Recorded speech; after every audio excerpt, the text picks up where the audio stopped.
Welcome back to Salty 7, and today we are talking about how nothing seems to change in your life until you change. Now, maybe you realize this to be true or not. I don't know. I know in my life, I'm finally awakening, and my wife over here is like, yay! That, all this stuff in my life that I keep saying, man, I want this to change, but yet there's something inside of me that is hindering that change. Yeah. Can you kind of expand upon, pick me apart, come on. Okay, yeah. When you said that, I was just like, okay, yeah, how many times have I told you? Yeah, that's the definition of insanity. You keep wanting things to change, but you keep doing the same thing over and over again. And I think that's where we kind of get stuck. We feel like we're stuck and we're like, okay, I'm trying to heal myself. I'm trying to manifest this thing. Why is this thing not working in my favor? And it's because you keep doing the same thing over and over again, and you're expecting a different result. And that's really what the definition of insanity is. And I'm sorry to pick on you, but I say that. You bring up something and you're just like, well, why is it not doing this? Why can't it just do blah, blah, blah? And I'm like, well, are you doing anything different? Yeah. No, you're just like expecting it to just change. And you keep trying because you're like, but I'm trying and I'm trying, but you keep trying the same thing. And so when you try doing it differently, then that's when things can change. And it's really kind of a perspective thing.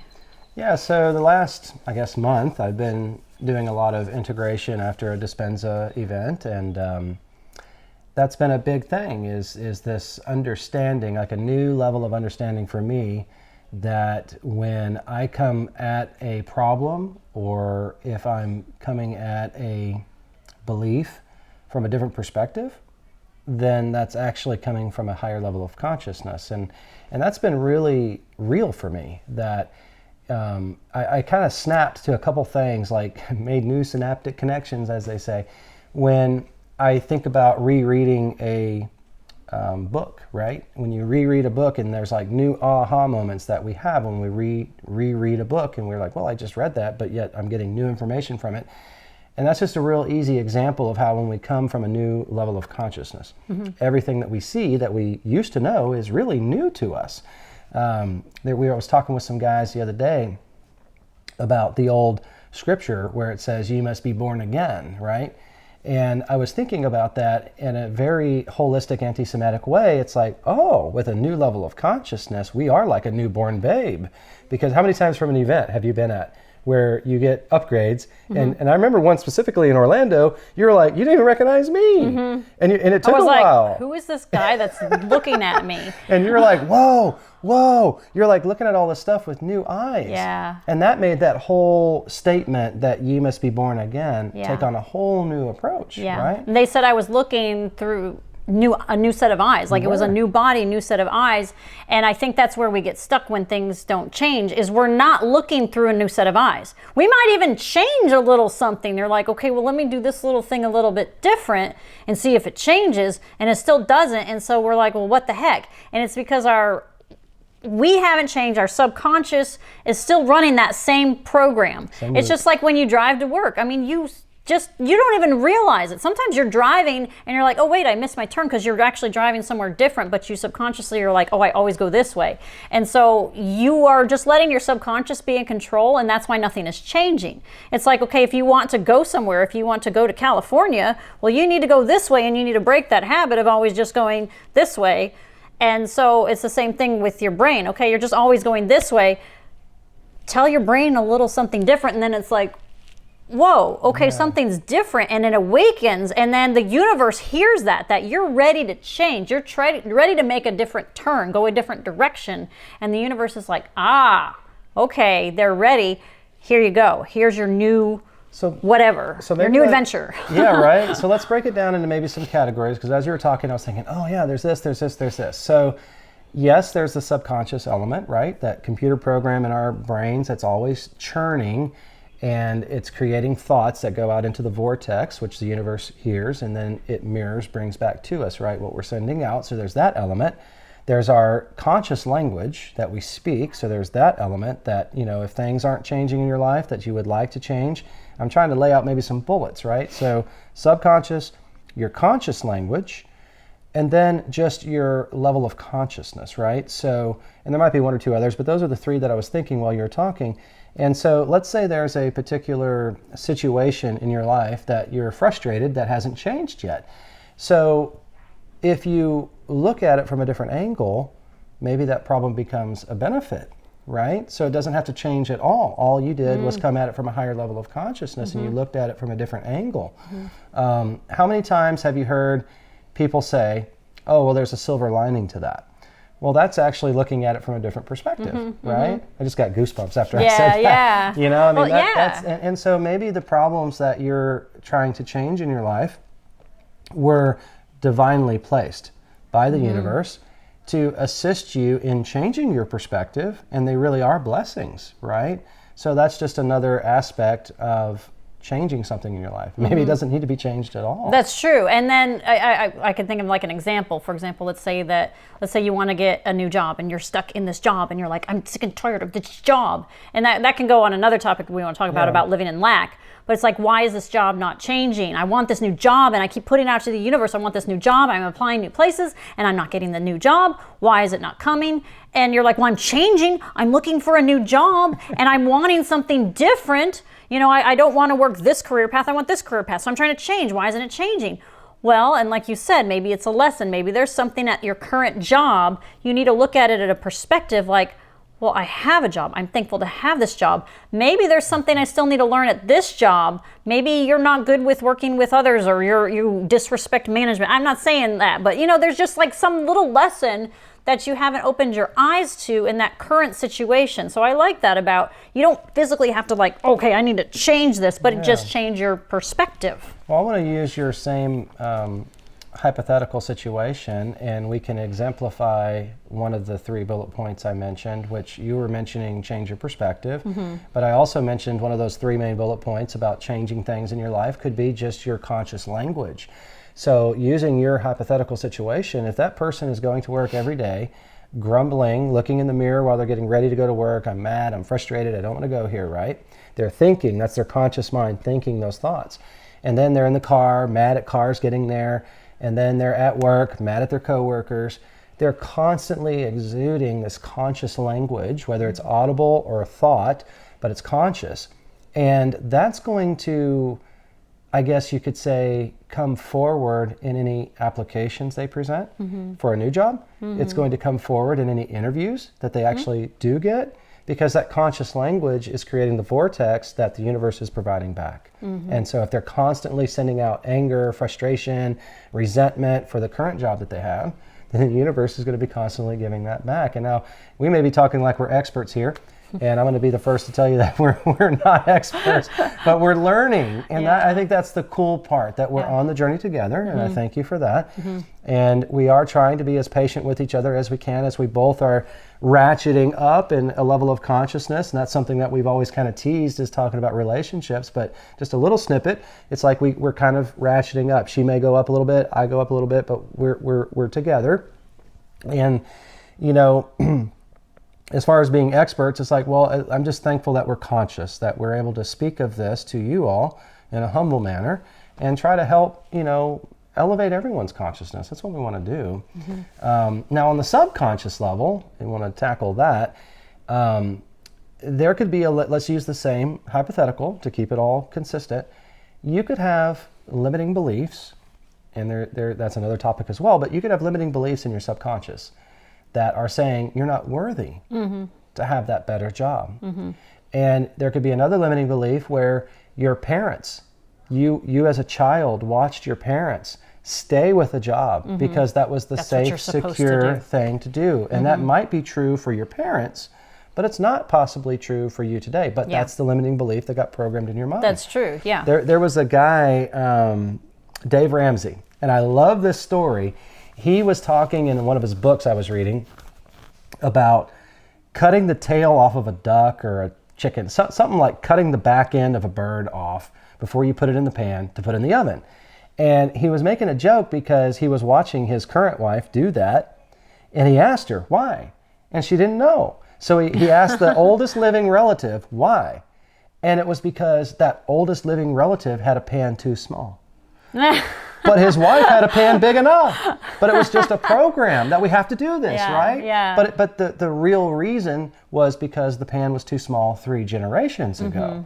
But that program has remained programmed in for all those generations.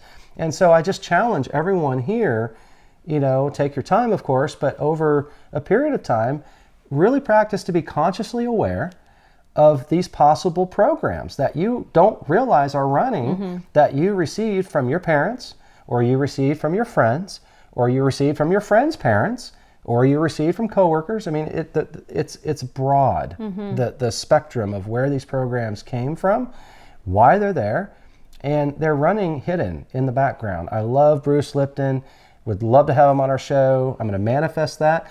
But he goes a lot into this subconscious programming and how it really, it's 90+%. Dr. Joe Dispenza talks about how much, Bruce Lipton talks about it, Greg Braden talks about it. It is in the common vernacular now across all mainstreams about the subconscious and how powerful it really is. But how do you tap into that, though? That's the thing. And I personally think you just need to ask questions. You need to question, what is my block? What is preventing me? What is keeping me from this? What do I need to do different? Well, it's this topic today is perfect, right? Because the topic again is why you remind me. why haven't things Nothing's changed? changing Nothing until you changes change, until we yes. change. Yes. So that's perfect though, because if something is not changing in your life, it very well could be a subconscious program. You could think all you want from your conscious brain, but your conscious brain is only running 5 to 7% of the day, and your subconscious is what's running the majority of the day. So if there's elements in your life that aren't changing and you've made conscious effort to change them and they're still not changing, it's probably a limiting belief in your subconscious. Well, I think a lot of the reason that people don't want to change, because I can say this for myself, is you're scared. You're scared. You've done the same thing over and over again and you're scared. Think about when you wanted to ask that other person out and you were scared. You're like, I like being in my safe zone. I'm like, okay, I could get rejected, whatever. But what about those times that you did take that step forward and you spoke up and you asked that person out, or you took that leap of faith? I remember that when we went to Colorado and we're like, what are we going to do today? We didn't know. And we just got in the car and we drove. And we planned nothing. We went totally into the unknown. And it was such an incredible freaking day that we remember. We just went from place to place and explored and did all this stuff.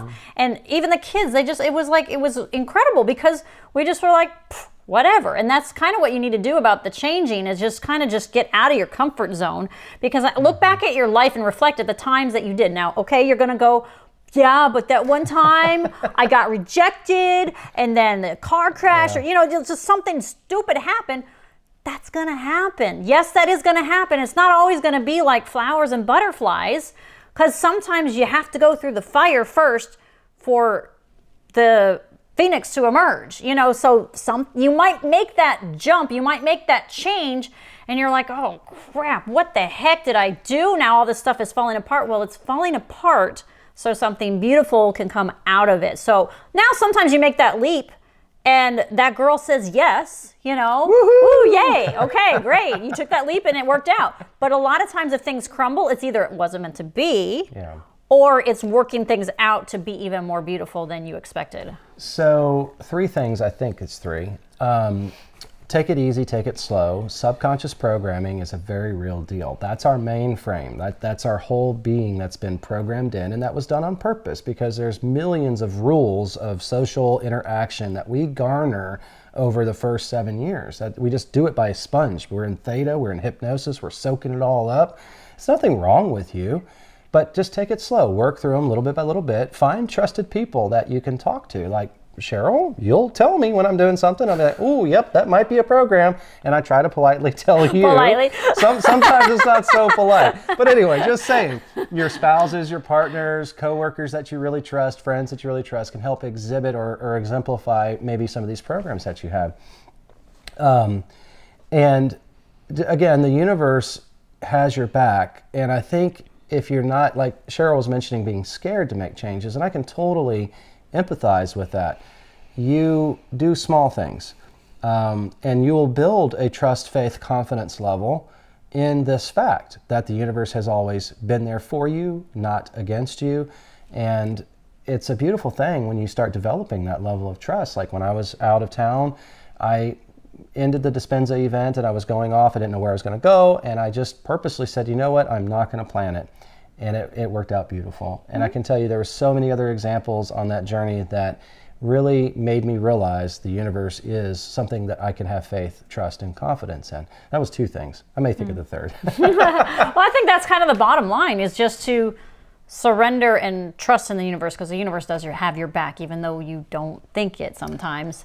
I remember now. Okay, hang on. Yeah. And then basically to the insanity thing. Quit doing the same thing over and over again, expecting a different result. That is the definition of insanity. I want to stitch, everybody's into different modalities, and they're all speaking the same language. So I want to kind of stitch together this subconscious programming. I don't know if it was just me and I'm unique in this, but it took me a while. I've been to several Dispenza events, watched a lot of Dispenza videos, and there was this moment, and it was recent, where I had a new synaptic connection happen in my brain. I was like, oh, subconscious programming. This is a real thing. And so what I want to stitch together is that one of the common phrases that Joe Dispenza uses is change your energy, change your life. And energy is essentially our frequency as I guess you would say, an average frequency that our body is vibrating at. We can hug a cat or watch a cat video and have this moment, right, where our heart is exploding. Mm-hmm. But then we can go immediately back to a position of lack. Oh, I don't have a spouse. I don't have a partner. My job sucks. I'm going to lose my car tomorrow. I mean, there's all different kinds of possible situations that are going to suck that energy back down, right? So I look at it as kind of an average energy aura, if you will, our field. What are we vibrating at on an average daily basis? And then that becomes the vortex that we send out. And our conscious mind, our subconscious mind, the spoken language, the thoughts we think, it all plays into the average energy of our body. So that's kind of how I'd like to stitch all this together, that if nothing's changing in your life that you want to change, it is about your energy. Change your energy, change your life. Mm-hmm. Change your subconscious programming, change your conscious thoughts and thinking, change the language you speak, change your perspective. Mm-hmm. I can tell you that my meditation practice the last month has really helped me elevate my consciousness and look at things from many different perspectives, but I had to be open to that. I had to really be by myself, number one, which was very hard for me to do. And then when I was by myself, this is going to sound so corny, I guess you could say, and probably way overspoken, but it's so real to me because I finally did it.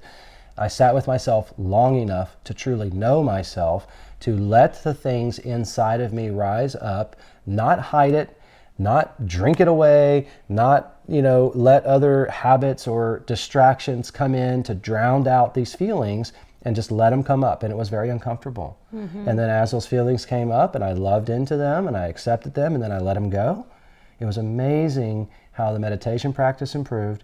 It was amazing how many downloads I received, how much my consciousness improved, and to a point where I was able to truly look at things from a different perspective. Now, again, I have more work to do, but it was a beautiful example of how we talk about changing things in your life. Mm-hmm. Yeah, it's funny you talk about that, because I just watched a testimony recently where a lady had healed herself at home, and she just, for 3 days straight, just meditated. That's all she did. And she was able to heal herself in just those 3 days at home because she took the time to know herself. And she said there was times it was like a freaking struggle and she just hated herself. She battled herself and it was horrible. But I think that's what some of us are doing, is we're like, well, I'm doing the meditations and I'm putting out these intentions to the universe and I'm trying to break these habits, but you're not putting it all in there. You're not changing your energy. You're doing the work, but you're not. It's like the people that would always say, I go to church every Sunday. It's like, yeah, but are you doing the work? It's like a show. Like, okay, I'm doing it, but I'm not doing it. You're not putting your full heart and soul into it.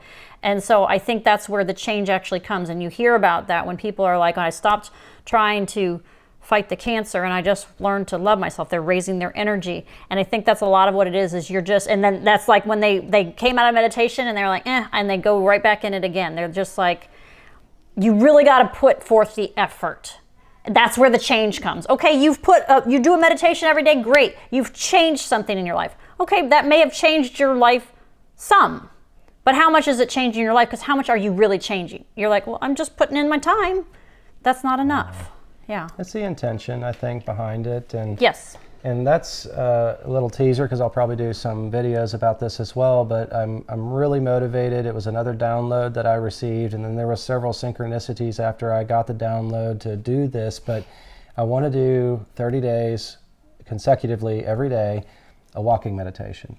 And I'm trying to put a little group together for that, but just for support, and we can talk about the experiences, but I was really motivated to do that because of the experience I had recently and how I was able to grow and elevate my consciousness.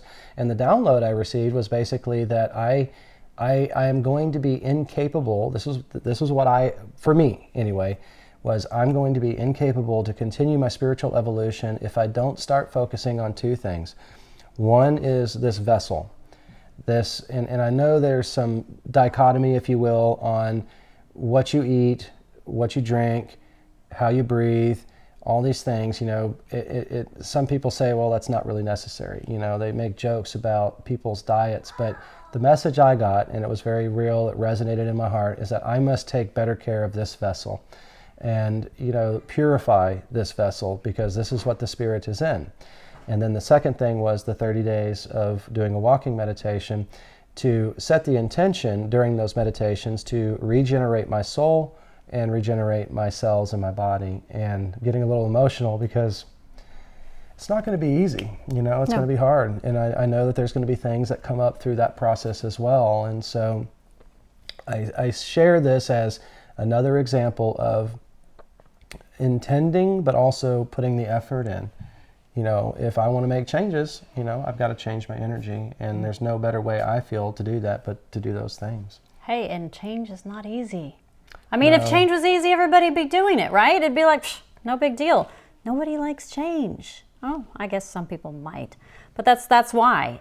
You might change a little something, and it might change a little something in your life, make a big change. It'll make a big change in your life. And that's something, too, maybe to encourage folks that are nervous to even start. Because I'll tell you, this juice fast that I want to do is very aggressive, and it's like not 6 days. They're saying 30 to 50 days, and it's really dependent on your body and how your body responds. And I'm like, oh, no more hamburgers, really?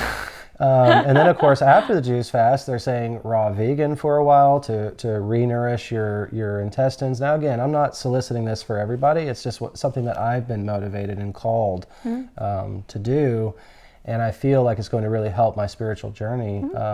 But that's not comfortable, right? And it's just getting out of your comfort zone. Yeah. But here's what I'm going to suggest is that small changes do add up to big changes as well. They do, yeah. And so I don't want to belittle that for anybody who's, meditating, even if it's 15 minutes a day. And that's the point. After I said that, I was like, I don't want to belittle people that like, well, I meditate every day and I feel like I'm getting great results. Yeah, that's fine. You're putting in the work, but there's some people that I've talked to and they're like, well, I'm meditating every day and I don't see any different. Well, right there, their attitude is telling me, okay, maybe you need to change your perspective, change your attitude, change your intentions. And on that note, we're getting a little long-winded I know, here, but on that note, I do want to share another thing that happened along my journey.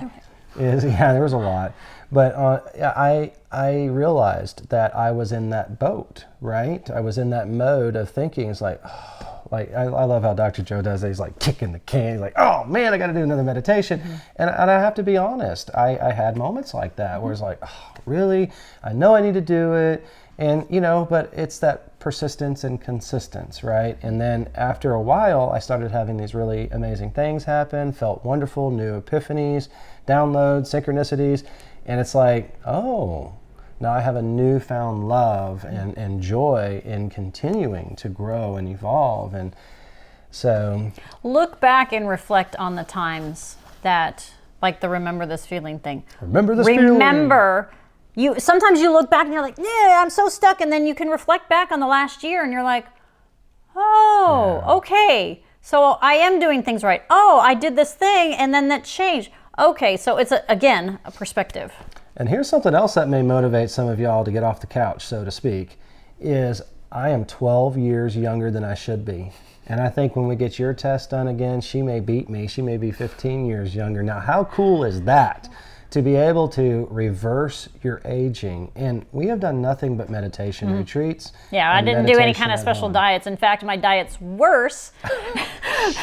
My diet's worse because I healed myself. But you're going to do the juice fast with me, yeah, right? because I've been able to eat gluten and dairy and all this stuff now. So you can't tell me that it's the food you're eating that's making you unhealthy. It could be, but the meditation is what really, that's all you need. So we'll wrap this up because it is getting a little long. We like to try to keep these a little shorter, but we just want to say that we love you guys, and we can totally emulate with any part of the process that you're in. You know, this has been almost 3 years, maybe a little longer.